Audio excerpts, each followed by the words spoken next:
ዛሬ ከአዲስ አበባ እጅግ ዘመናዊ መንገዶች አንዱን እናቋርጣለን። ከቦሌ ሚሊኒየም ተነስተን እስከ ቄራ ባለው ጉዟችን ፍሬንድሺፕን፣ ሩዋንዳንና ወሎ ሰፈር ላይ ምን አዲስ ነገር አለ? አይቤክስ ሆቴል አካባቢ ያለውን ድባብ ምን ይመስላል? ሁሉንም አሁን በደንብ አድርጌ ያሳያችኋለሁ፣ አስጎበኛችኋለሁ። በድጋሚ አብራችሁን ቆዩ። እንግዲህ የምንገኘው ቦሌ አካባቢ ወይም ደግሞ ከገርጃ አለፍ ብሎ ያለው ኤርፖርቱን ነው እንግዲህ ያሳያችሁ ያሉት። ከኤርፖርቱ በስተጀርባ ያለውን ቦታ ቪአይፒ አካባቢ ያለውን እንግዲህ በደንብ አድርጌ እያስጎበኛችሁ የሚገኘው ስለ አካባቢ ታሪካዊ አመጣጥ እየነገርኳችሁ እየገለጽኩላችሁ እዚህ አካባቢ ስለ ቦሌ አሁን አካባቢ ታሪካዊ አመጣጡን እየነገርኳችሁ ነው የምንጓዘው። እንግዲህ ዛሬ ለየት ባለ ሁኔታ ነው የመጣሁላችሁ። እንግዲህ እናንተም በድጋሚ ላይክ፣ ሼር፣ ሰብስክራይብ እያረጋችሁ እንድታበረታቱኝ በትህትና ነው የምጠይቃችሁ። ቦሌ በአሁኑ ጊዜ የአዲስ አበባ የንግድና የዘመናዊነት ማዕከል ቢሆንም ቀደም ባሉ ጊዜያት ግን ሰፊ የእርሻ መሬትና የከብቶች ማሰማሪያ ነበር። ቦሌ የሚለው ስም ትርጉም በራሱ ከአካባቢው የተፈጥሮ ሁኔታ ጋር የተያያዘ ነው። ቦሌ ማለት ለከብቶች የሚሰጥ ወይም የሚላስ ጨዋማ አፈር ማለት ነው። ቀደም ሲል በቦሌ አካባቢ የነበረው አፈር ጨዋማነት ስላለው ከብቶች አፈሩን ይልሱ ስለነበረ ስያሜው ከዛ የመነጨ ነው። የቦሌ ስም በታሪክ ጎልቶ መውጣት የጀመረው በ1950ዎቹ አጋማሽ አካባቢ ነው። በተለይ እንደ አውሮፓውያን አቆጣጠር በ1964 ዓመተ ምህረት ወይም ደግሞ በ1956 ዓመተ ምህረት የቦሌ ዓለም አቀፍ አውሮፕላን ማረፊያ ተገንብቶ ስራ ሲጀምር አካባቢው ትኩረት ማግኘት ጀመረ። ከዚህ በፊት የከተማ ዋና አውሮፕላን ማረፊያ የነበረው ልደታ ነበር። ቀደም ሲል ጥቂት መንደሮችና ሰፊ መስኮች የነበሩት ቦታ ዛሬ በከፍተኛ ህንጻዎች፣ በገበያ ማዕከሎችና በሆቴሎች ተሞልቷል። ብዙ የውጭ ሀገር ዜጎችና ዲፕሎማቶች የሚኖሩበት እንዲሁም የተለያዩ ዓለም አቀፍ ድርጅቶች መቀመጫ መሆኑ ለቦሌ ልዩ ገጽታ ሰጥቶታል። አውሮፕላን ማረፊያ በአቅራቢያው መገኘቱ ቦሌን የኢትዮጵያ የመግቢያ በር አሰኝቷታል።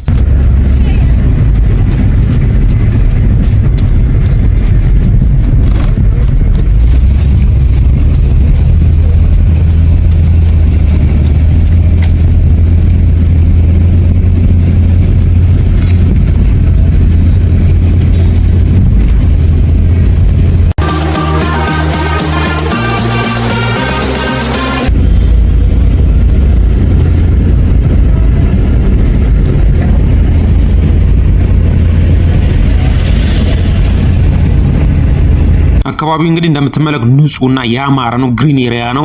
በግራም በስተቀኝም በጣም ውብ አካባቢ ነው። እያየን እየተመለከትን እየተጓዝን የምንገኘው። እንደገና ደግሞ መንገዱ የመኪና ፍሰቱን ራሱ በጣም አሪፍ አድርጎ ነው የሚሄዱ። እንደምትመለከቱት የአንድ 2 3 4 ሌዎች መንገዶች ናቸው ያሉት አይደለ? በዛ ጋር እንግዲህ አሪፍ አድርጋችሁ ጉዟችሁን መሄድ ትችላላችሁ። መጨናነቅ የለም። እንግዲህ ዛሬ እንዳጋጣሚ ሆኖ ይሁን እንግዲህ በሌላ ጊዜም ስመጣ በዚህ አካባቢ መንገዱ እንደዚህ ነው። ትንሽ ክራውድድ የሚኖረው ወደ ቦሌ አካባቢ ወደ ድልድዩ ጋር ወይም ደግሞ አደባባይ ጋር ስትወጡ እዛ አካባቢ የተወሰነ ክራውድድ አለ። መስቀለኛ መንገድም ስለሆነ ወይም ደግሞ አደባባይ ስለሆነ ነው እዛ ጋር የተወሰነ ክራውድ ሊፈጠር የሚችለው እንጂ በተረፈ ከዚህ ጀምራችሁ እስከ ጎሮ አካባቢ እስከምትሄዱበት ድረስ መንገዱ በጣም ክፍትና አሪፍ ነው። በብዙ ጊዜ ወደ ጎሮ አካባቢ ወደ ቤት ከስራ ወደ ቤት ወደ መኖሪያ ቤት የሚመለሱ ሰዎች መንገዱ ክፍት ስለሆነ ይመርጡታል ይሄንን አካባቢ። በመገናኛ አርጋችሁ ስትሄዱ በጣም ክራውድድ ነው። በዛ ጋር ከመሄድ በዚህኛው ጋር አርጋችሁ ብትሄዱ በጣም ተመራጭ አሪፍ መንገድ ነው ብዬ ነው አሁን እንግዲህ እንደ ጥቆማ እየነገርኳችሁ ያለሁት። አሁን ቪአይፒ አካባቢ ቦሌ ቪአይፒ መግቢያው አካባቢ ጋር ያለ ነው። እንግዲህ ወደፊት ጉዟችንን እንቀጥላለን።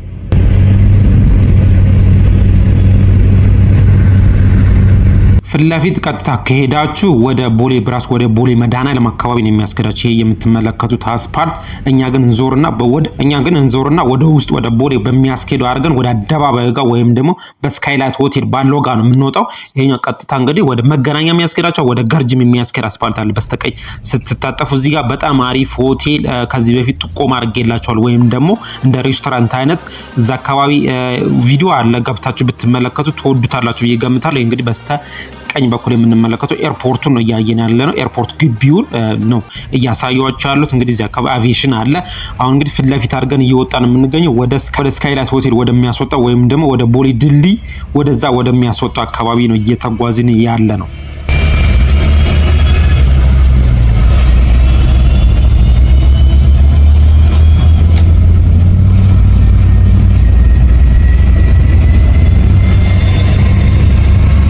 እንግዲህ የምትመለከቱት አውሮፕላን ምልክቱ አደባባይ ነገር አለ አይደል? የድሮ እንደ ድሮ ነገር ምንድነው ኮንኮርድ ነው የሚባለው። ኮንኮርድ እንኳን አይደለም። እንግዲህ እስኪ ልትነግሩ ትችላላችሁ።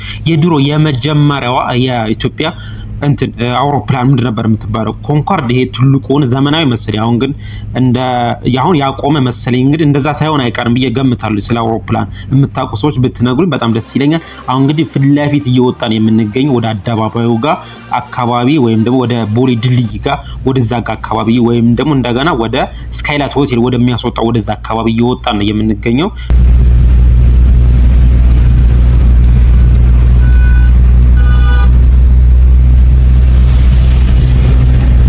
ወደዚህ የምትሄዱት ወደ መገናኛ ቅድም የነገርኳችሁ በዛ ጋር አድርጋችሁ የምትወጡበት ወደ መገናኛ ወይም ደግሞ ወደ ኢምፔሪያል ሆቴል የሚያስኬደው ነው አሁን እያሳየኋችሁ ያለው። እንዞርና እንግዲህ ይሄ ስካይላይት ሆቴል ነው፣ በአብዛኛዎቻችሁ ታውቁታላችሁ። አሁን ደግሞ ሚሊኒየም አዳራሽ ጋር ደርሰና ስለ ሚሊኒየም አዳራሽ የተወሰነውን ነገር እየነገርኳችሁ ጉዟችንን ወደፊት አድርገን እንቀጥላለን።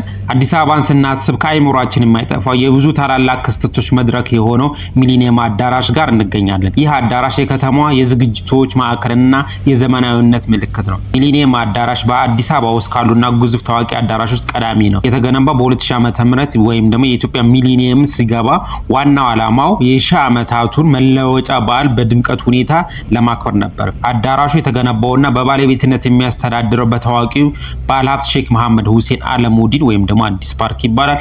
በአንድ ጊዜ በሺዎች የሚቆጠሩ ሰዎችን የመያዝ አቅም ያለው ሲሆን ለትላልቅ ጉባኤዎች፣ ለንግድ ትርኢቶችና ለሙዚቃ ኮንሰርቶች ምቹ ሁኔታ የተሰራ ነው። ከቦሌ ዓለም አቀፍ አውሮፕላን ማረፊያ ጥቂት ሜትሮች ርቀት ላይ መገኘቱ ለዓለም አቀፍ እንግዶች እጅግ ተመራጭ ያደርገዋል። አሁን ደግሞ ወደ ዲኤች ገዳ ወደ ፍሬንድሺፕ አካባቢ ወደ ዓለም ሲኒማ አካባቢ ነን ያለነው። ስለነሱ ደግሞ የተወሰነውን ገለጻ እየነገርኩላችሁ ወደፊት እንሄዳለን፣ እንጓዛለን። በድጋሚ መልካም ጊዜ እመኝላችኋለሁ። በተለይ የቦሌን አካባቢ ህያው የሚያደርጉትን እነዚህን ሶስት ታዋቂ መዳረሻዎች ልንገራችሁ። ፍሬንድሺፕ፣ ዲኤች ገዳ እና ዓለም ሲኒማ ይባላሉ። ፍሬንድሺፕ ቢዝነስ ሴንተር፣ ይህ ህንጻ በቦሌ መንገድ የሚገኝ ቀዳሚና ዘመናዊ የገበያ ማዕከል አንዱ ነው።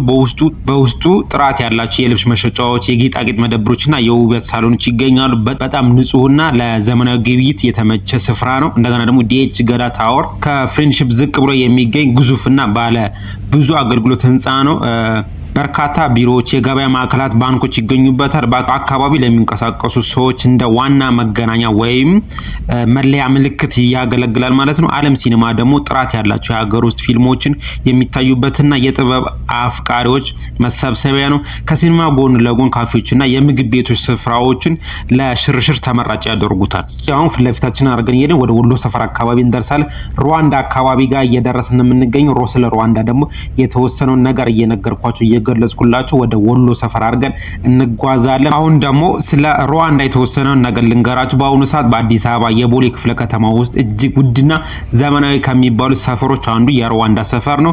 ሩዋንዳ ተብሎ መጠራት የጀመረው በአካባቢው የሩዋንዳ ኤምባሲ ስለሚገኝ ነው ማለት ነው። እንግዲህ በአዲስ አበባ ብዙ ሰፈሮች በአቅራቢያቸው ባሉ ኤምባሲዎች ስም እንደሚጠሩ ይታወቃል። ለምሳሌ ፈረንሳይ ላጋ ሲሆን ይህ ሰፈር በኤምባሲው ስም ታዋቂ ይሆናል።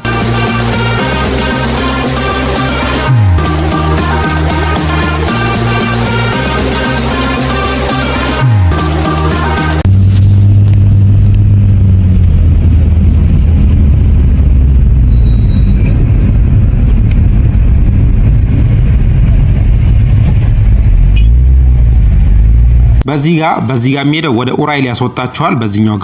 በዚህ ጋር አሁን በዚህኛው ጋር ማለት ነው ወደ ኡራኤል ያስወጣቸዋል። እንዞርና እንግዲኛ ወደ አይቤክስ ሆቴል የምንሄደው። ወደዚህ ደግሞ ወደ ሜክሲኮ ወይም ደግሞ ወደ መስቀል አደባባይ ነው የሚያስከዳችሁ። ቀጥታ ስትወጡ እንግዲህ የወሎ ሰፈርን አስፓልት ይዘናታል ማለት ነው። እንግዲህ እየተጠጋን እየሄድን እያለን ነው የምንገኘው። አሁን እንግዲህ ወሎ ሰፈር አካባቢ ጋር እንገኛለን። ስለ ወሎ ሰፈር የተወሰኑ ገጽታውን እየነገርኳችሁ እንሄዳለን። በ1960ዎቹ አጋማሽ በተለይ በ1966 ዓ.ም በኢትዮጵያ በነበረው ድርቅ ምክንያት ከወሎ ክፍለ ሀገር የተፈናቀሉ ወገኖች ወደ አዲስ አበባ መጡ። በወቅቱ መንግስት እነዚህ ወገኖች በአሁኑ የወሎ ሰፈር አካባቢ እንዲሰፍሩ ስላደረጋቸው ሰፈሩ ወሎ ሰፈር ተብሎ መጠራት ጀመረ ማለት ነው። ያኔ እንደ ጊዜያዊ መጠለያ የተጀመረው ይህ መንደር በሂደት እየተለወጠ ዛሬ የከተማዋ የሀብታሞችና የዘመናዊ ህንጻዎች ማዕከል ለመሆን በቅቷል ማለት ነው። አካባቢው ከፍተኛ የንግድ እንቅስቃሴ የሚታወቅ ሲሆን በርካታ ዓለም አቀፍ ድርጅቶችና የንግድ ተቋማት ቢሮዎች እዚህ ይገኛሉ። ሰላማዊና ዘመናዊ የሆኑ ቪላ ቤቶች እንዲሁም አዳዲስ አፓርታማዎች በአካባቢው በብዛት ይገኛሉ። ከቦሌ ወደ መገናኛ እንዲሁም ወደ ካሳንቺስ የሚያስኬዱ ዋና ዋና መንገዶች በአካባቢው ይገኛሉ። የአዲስ አበባ ንቁ የታሪክ ፍሰት የሚታይበት ቦታ ነው ማለት ነው እንግዲህ ወሎ ሰፈር። አሁን እንግዲህ ወደ አይቤክስ ሆቴል አካባቢ ጋር እየተቃረበ እንገኛለን። ስለ አይቤክስ ሆቴል ደግሞ እዚህ ታሪካዊ ስለሆነ እንግዲህ ስለሱ ገለጻ አደርግላችኋል። አይቤክስ ሆቴል በቦሌ መንገድ ላይ ከሚገኙ ቀዳሚና አንጋፋ የቱሪስት መዳረሻዎች አንዱ ነው። ስያሜው በኢትዮጵያ ብቻ ከሚገኙ ብርቅዬ እንስሳ ዋሊያ ወይም ደግሞ አይቤክስ የተወሰደ ስያሜ ሲሆን ለብዙ ዘመናት በአካባቢው የንግድና የቱሪዝም እንቅስቃሴ ላይ ትልቅ አሻራ ጥሏል። ሆቴሉ በተለይ በባህላዊና ዘመናዊ ምግብ አገልግሎት እንዲሁም ለውጭ ሀገር ዜጎች በሚያቀርባቸው ምቹ መስተንግዶ ይታወቃል። አይቤክስ ሆቴል የሚገኝበት ስፍራ ለቦሌ አውሮፕላን ማረፊያ ቅርብ በመሆኑ ለከተማ እንግዶች እንደ ዋና ማረፊያ ሆኖ ሲያገለግል ቆይቷል። በአካባቢ ለሚንቀሳቀሱ ነጋዴዎችና ዲፕሎማቶች እንደ ስብሰባና የሻይ ቡና ቦታ ተመራጭ ነው። ወሎ ሰፈርን ጨርሰን ወይም ደግሞ ስለ አይቤክስ ሆቴል ነግራችኋለሁ። እንግዲህ ከቦሌ ጀምረን ነው እንግዲህ ጉዟችንን አድርገን የመጣ ነው። እስካሁን እያብራራሁላችሁ እየነገርኳችሁ እዚህ ደርሰናል። ስለ ፍሬንድሺፕ ነግራችኋለሁ። እዛ አካባቢ ስለ ሚሊኒየም አዳራሽ ነግራችኋለሁ። ስለ ቦሌ ታሪካዊ አመጣጥ የተወሰነ ገለጻ ነግራችኋለሁኝ። እንግዲህ ስህተትም ሊኖር ይችላል። እንግዲህ የነገርኳችሁ ስህተት ካለ ታርሙኛላችሁ። ስታርሙኝ ደግሞ እኔ ደግሞ እየተሻሻልኩ ነው የሚሄደው። የተወሰነ ነገር ስህተት ካለ ወይም ደግሞ ቦታውን ልስተው እችላለሁ። እንደገና ደግሞ በረም ዳልገልጸው ይችላል። እዚህ አካባቢ የተወሰነ ነገር ይሄንን እኮ አላታቆም ወይም ደግሞ አልነገርከንም ልትሉ ትችላላችሁ። እዚህ አካባቢ ያላችሁ ሰዎች ደግሞ እሱን ስትነግሩኝ ደግሞ በሚቀጥለው ደግሞ በደንብ አድርጌ ነግራችኋለሁ፣ ገልጽላችኋለሁ ማለት ነው።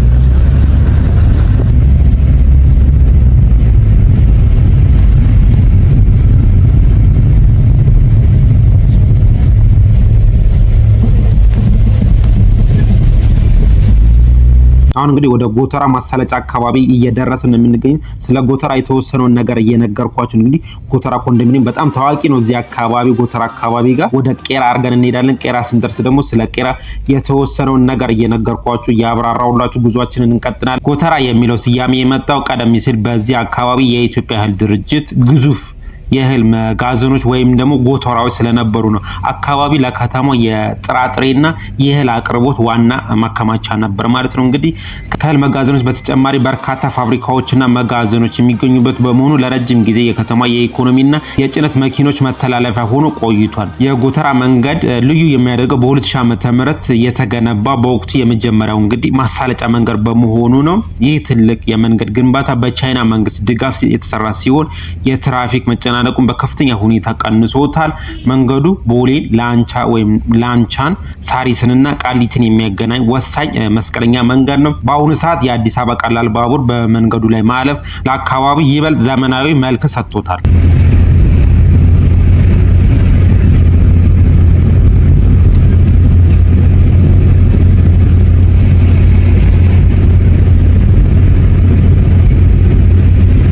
አሁን እንግዲህ ስለ ቄራ አካባቢ የተወሰነውን ነግራቸዋለሁ፣ ገልጽላቸዋለሁ። ቄራ የሚለው ስም ራሱ በቀጥታ ከቦታው አገልግሎት ጋር የተያያዘ ነው። ቃሉ እንግዲህ የእንስሳ ማረጃ ቦታ ነው። አካባቢው የቄራን ስራ የጀመረው በቀዳማዊ ኃይለ ሥላሴ ዘመነ መንግስት ነው። በወቅቱ ከተማዋ እያደገች መምጣቷን ተከትሎ ንጹህና ዘመናዊ እንስሳት ማረጃ አስፈላጊ በመሆኑ የአዲስ አበባ ቄራዎች ድርጅት እዚህ ተመሰረተ ማለት ነው። እንግዲህ ቄራ ከቡልጋሪያና ከመካኒሳ አቅራቢያ የሚገኝ ሲሆን በታሪክ ከፍተኛ የከብቶች ግብይትና የታረደ ስጋ ለከተማው የሚሰራጭበት ዋነኛ ማዕከል ነው። በኢትዮጵያ የምግብ ባህል ውስጥ ጥሬ ስጋ እንግዲህ ትልቅ ቦታ ስላለው ታውቃላችሁ እንግዲህ እንዳለው ታውቃላችሁ። ቄራ ለበርካታ አስርት ዓመታት የስጋ ወዳጆች መዳረሻ ሆኖ አገልግሏል። ባለፉት ጥቂት ዓመታት ቄራ በስጋ ብቻ ሳይሆን በመኪና መለዋወጫ የንግድ ከፍተኛ ሁኔታ ትታወቃለች። እንግዲህ ስፔር ፓርቶች እዛ አካባቢ ይገኛሉ።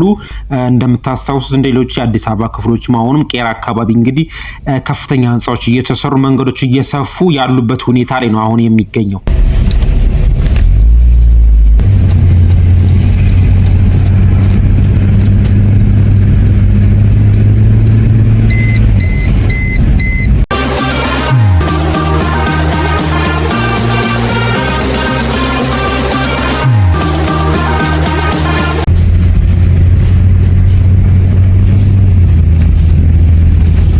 ከቦሌ ጀምረን እስከዚህ ድረስ እንግዲህ በደንብ አድርጌ ያሳየኋችሁ ያስጎበኘኋችሁ ይመስለኛል። እናንተ ደግሞ ይህንን ቻናል ላይክ፣ ሼር፣ ሰብስክራይብ እያደረጋችሁ እንድታበረታቱ ሲል በትህትና እየጠየቅኳችሁ በሌላ ቪዲዮ እስከምንገናኝ መልካም ጊዜ እመኝላችኋለሁ።